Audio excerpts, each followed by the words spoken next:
Minimum cut off होते हैं या ओवरऑल कट ऑफ होते हैं, ठीक है। मिनिमम कट ऑफ होते हैं या ओवरऑल कट ऑफ होते हैं, मीन्स कि इंडिविजुअल मार्क्स लाने होते हैं हर सब्जेक्ट में या फिर ओवरऑल। तो यहाँ पे ध्यान रखिए कि इंडिविजुअल लाने होते हैं, ठीक है, इंडिविजुअल लाने होते हैं, ध्यान रखिएगा, ठीक है। IBPS में इंडिविजुअल कट ऑफ देखे जाते हैं, साथ ही साथ ओवरऑल भी इसका कट ऑफ बनेगा, है ना। इंडिविजुअल तो कट ऑफ बनेगा, ओवरऑल भी बनेगा, दोनों। लेकिन SBI में ऐसा नहीं होता। SBI में क्या होता है, टोटल ओवरऑल होता है। लेकिन यहाँ अगर बात करते हैं IBPS जो कंडक्ट कराती है पेपर, हर सेक्शन में आपको मिनिमम कट ऑफ लाने होंगे। जब तक मिनिमम कट ऑफ नहीं लाएंगे आप उस सब्जेक्ट के लिए क्वालिफाई नहीं करेंगे। चलिए मैं समझाता हूँ। जैसे यहाँ पे देख सकते हैं मैक्सिमम स्कोर जो होता है 30 क्वेश्चन 30 मार्क्स के लिए होते हैं, 35 क्वेश्चन 35 मार्क्स के लिए होते हैं, रीजनिंग 35 क्वेश्चन 35 मार्क्स के लिए होते हैं, ठीक है। यहाँ पे जो था, अगर मैं प्रीवियस ईयर का यहाँ पे एक मिनिमम कट ऑफ लेकर आप लोग को समझाने की कोशिश किया हूँ कि जैसे कि इंग्लिश में 8.25 लाने हैं, है ना, ठीक है। वहीं न्यूमेरिकल एबिलिटी में 7.75 लाने हैं और रीजनिंग में 7.50 लाने हैं। अगर मान लेते हैं कि किसी भी स्टूडेंट का अगर इसमें अगर 7 आ जाता है तो डिस्क्वालीफाई कर जाएंगे। हालांकि इसमें अच्छे नंबर होंगे, हो सकता है कि इनका इसमें आपका 30 नंबर हो, इसमें हो सकता है आपका 32 नंबर हो, ठीक है। आपने तो कट ऑफ यहाँ पे क्लियर कर लिया, लेकिन एक सेक्शन में आप कम लाते हैं वहाँ पे डिस्क्वालीफाई कर जाएंगे। बात को समझिएगा, ठीक है, समझ रहे। आपने अगर क्वालिफाई भी कर लिया, ओवरऑल कट ऑफ को भी क्लियर कर लिया, लेकिन एक सेक्शन में आप कम ले आते हैं, आप डिस्क्वालीफाई कर जाएंगे। जस्ट लाइक यहाँ पे अगर बात करते हैं मेंस की बात करते हैं, मेंस में भी वही चीज़ यहाँ पे देखने को मिलेगा। जैसे 50 question 40 question 50 question 40 question total 200 marks के लिए मैंने अभी बताया था, है ना। इसमें भी क्या होता है कि जैसे कि जनरल की बात करें या फिनेंशियल अवेयरनेस की बात करें तो 10.25 मिनिमम लाने होते हैं। इंग्लिश में आपको 12.50 लाने थे अगर प्रीवियस ईयर कट ऑफ की बात करते हैं। तो रीजनिंग एबिलिटी और कंप्यूटर एप्टीट्यूड की बात करते हो तो 17.75, वहीं क्वांटिटेटिव एप्टीट्यूड में 15.50। तो ये क्या मिनिमम कट ऑफ ले आने से आप क्वालिफाई कर जाएंगे? नहीं, मिनिमम नंबर लाने से क्वालिफाई नहीं करते। मिनिमम तो आपको लाने मैंडेटरी है, ठीक है। ये तो मैंडेटरी, साथ ही साथ इसका ओवरऑल कट ऑफ भी क्लियर करना होगा मिनिमम के साथ साथ। चलिए, आपने फॉर्म को भरना है, आपको पेपर तैयारी करनी है। तो पेपर में आप ये ज़रूर जानना चाहेंगे कि भाई कितना मार्क्स का होता है पेपर, तो उसमें कितना लाना होता है जिससे कि मैं क्वालिफाई कर जाऊँ। इस बात को आपको जानना काफ़ी इंपॉर्टेंट होता है। क्यों? क्योंकि वहाँ से आप स्ट्रेटजी डेवलप करते हैं, वहीं से आप स्ट्रेटजी बनाते हैं। अगर आप प्रीवियस ईयर का कट ऑफ नहीं देखेंगे तो आपको कैसे पता चलेगा कि पिछली बार का कट ऑफ कितना था और हमें कितना लाना है। और आप मॉक टेस्ट में भी उसी तरह से प्रदर्शन करेंगे, तभी जाकर आपका बेहतर प्रदर्शन के साथ साथ आपका कट ऑफ जो है क्लियर होगा और आपके रिजल्ट होंगे। तो पहली बात यहाँ पे करेंगे RRB clerk prelims cut off 2020 की बात कर लेते हैं। फटाफट देख लेते हैं। जनरल कैटेगरी की बात कर लेते हैं, ओबीसी और SC/ST की बात करते हैं तो उससे थोड़े कम होते हैं, 5-6 नंबर कम कर लीजिएगा, 2-4 नंबर ओबीसी वाले कम कर लीजिएगा, 8 से 10 नंबर वाले SC से कंपेरिजन करके कम कर लीजिएगा, ठीक है। कुछ स्टेट में ओबीसी जनरल SC सभी सेम होते हैं तो उनकी बात मैं नहीं करूँगा, लेकिन ओवरऑल जो होते हैं मीन्स कि जो मैक्सिमम जो स्टेट होते हैं जैसे यूपी, MP, बिहार, झारखंड, छत्तीसगढ़, हरियाणा जैसे स्टेट में वैरी करते हैं ना, 2-4 नंबर के वैरी करते हैं। ओबीसी का SC/ST से 8-10 नंबर का वैरी करता है। ओबीसी सबसे पहले हम बात करते हैं उत्तर प्रदेश। पिछली बार का कट ऑफ कितना गया था? 73। इस बार कितना कट ऑफ हो जाएगा? इस बार भी कट ऑफ आपका 70 से लेकर 75 ही होगा, ठीक है। मान के चले कि अगर हम 2-3 साल का डाटा उठा के देते हैं तो इसका कट ऑफ कहीं ना कहीं आपको 70 से 75 के ही बीच में वैरी करता रहता है ना। तो आपको 70 से एबव मॉक टेस्ट में लाने होंगे, तभी जाकर वहाँ पे बात बनेगा, है ना। उससे कम लाएंगे आपका बात नहीं बनेगा। हरियाणा 78.25, कुछ स्टेट में काफ़ी कट ऑफ हाई गया है पिछली बार, जैसे 78.25, है ना, समझ रहे हैं, 78.25। आप सोच लीजिए यहाँ पे कि 80 मार्क्स का पेपर ही होता है और 78.25 जा रहा मार्क्स, ये नॉर्मलाइजेशन के बाद होता है, ठीक है, ध्यान रखिएगा।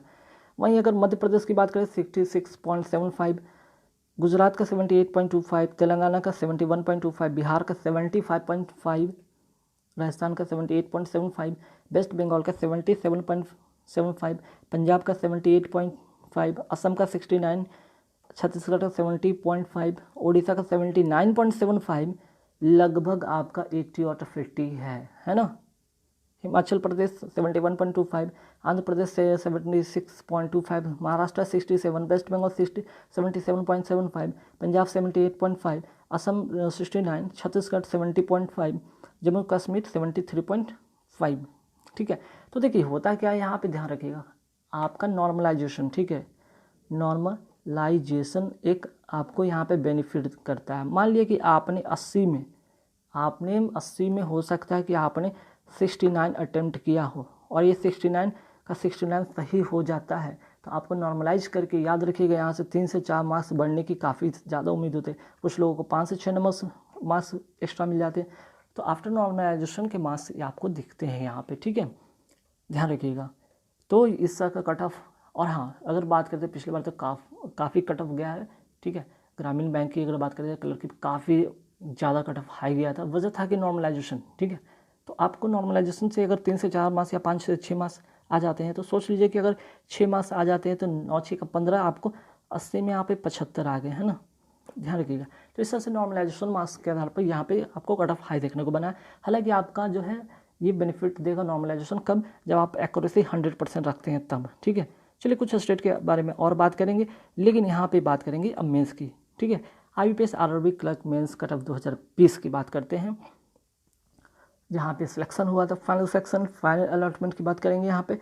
जैसे आंध्र प्रदेश की देख सकते हैं कि आपका general, EWS, OBC, SC, ST वाले सभी यहाँ पे कैटेगरी के अपना कट ऑफ देख लेंगे या स्क्रीनशॉट यहाँ से ले लेंगे। अरुणाचल प्रदेश वाले देख सकते हैं, असम, बिहार, छत्तीसगढ़, गुजरात, हरियाणा, हिमाचल प्रदेश, जम्मू कश्मीर, नागालैंड, उड़ीसा, पुडुचेरी, पंजाब, राजस्थान, तमिलनाडु, तेलंगाना, त्रिपुरा, उत्तर प्रदेश, उत्तराखंड, वेस्ट बंगाल, ठीक है।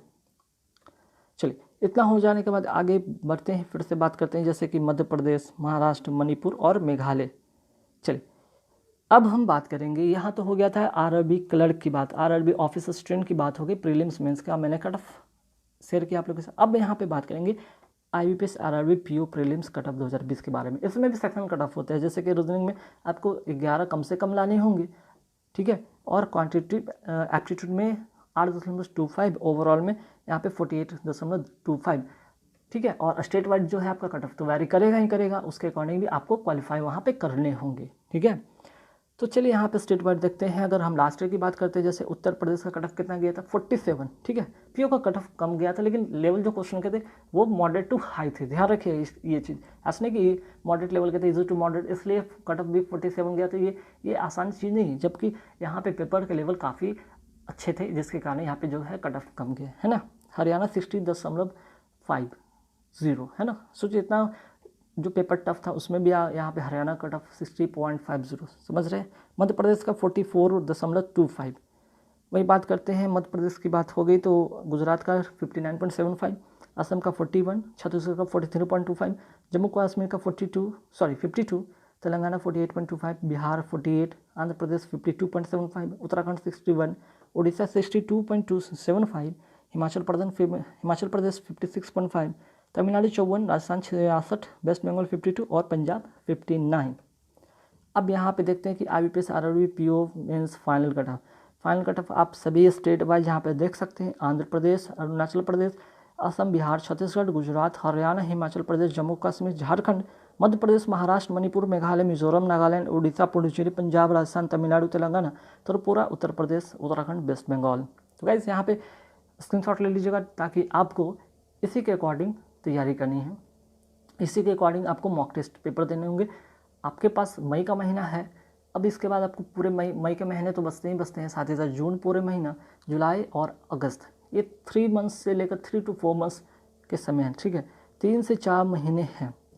ये किन के लिए बहुत ही बढ़िया काम करेगा, बहुत ही बेनिफिशियल होगा, जो कैंडिडेट लास्ट 2 ईयर से, ठीक है, लास्ट 2 ईयर से एफर्ट कर रहे हैं और वो कहीं ना कहीं कट ऑफ के काफ़ी करीब रह रहे हों, तो उनके लिए इस बार 100% चांसेस है कि उनका पेपर क्लियर हो जाएगा, सिलेक्शन हो जाएगा। बशर्ते 3 से 4 महीने वो सारे चीज़ को अपडेट करें, जितने भी क्वेश्चन हैं उनको, जितने भी क्वेश्चन में डाउट हैं उनको क्लियर करेंगे। मॉक टेस्ट एक तो कम से कम अभी से ही, ये मत सोचिए कि पेपर जब का डेट आएगा, नोटिफिकेशन तो आ चुका है उसके बाद सारी चीज़ें करेंगे, नहीं, अभी से एक कम से कम मॉक टेस्ट दीजिए।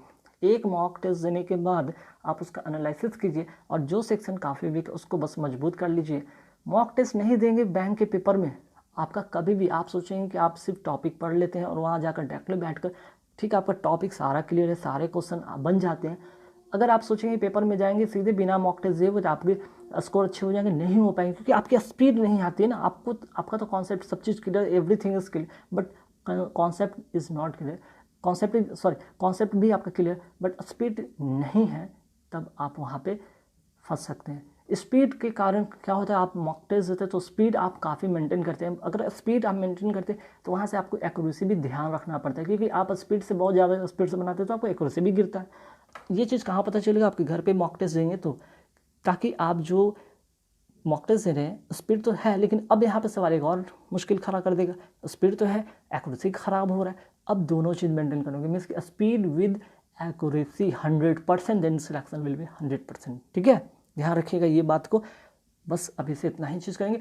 इसके रिगार्डिंग बहुत सारे मैं वीडियो लेकर आऊँगा, इंग्लिश से रिगार्डिंग वीडियो लेकर आता रहूँगा। ठीक है, जो मीन्स के IBPS जो क्लर्क के लिए होते हैं, PO के लिए होते हैं, साथ ही साथ SBI क्लर्क के लिए होते हैं, तो जहाँ इंग्लिश का जहाँ पे चीज़ें होंगे वहाँ पे मैं वीडियो लेकर आता रहूँगा। साथ ही साथ इसके रिगार्डिंग जो है कुछ इन्फॉर्मेशन जो होगा आप लोगों के साथ शेयर करता हूँ। वीडियो अच्छा लगे तो लाइक कर देना, और कोई भी डाउट हो तो एक बार कमेंट करके जरूर पूछ लें। Thank you very much.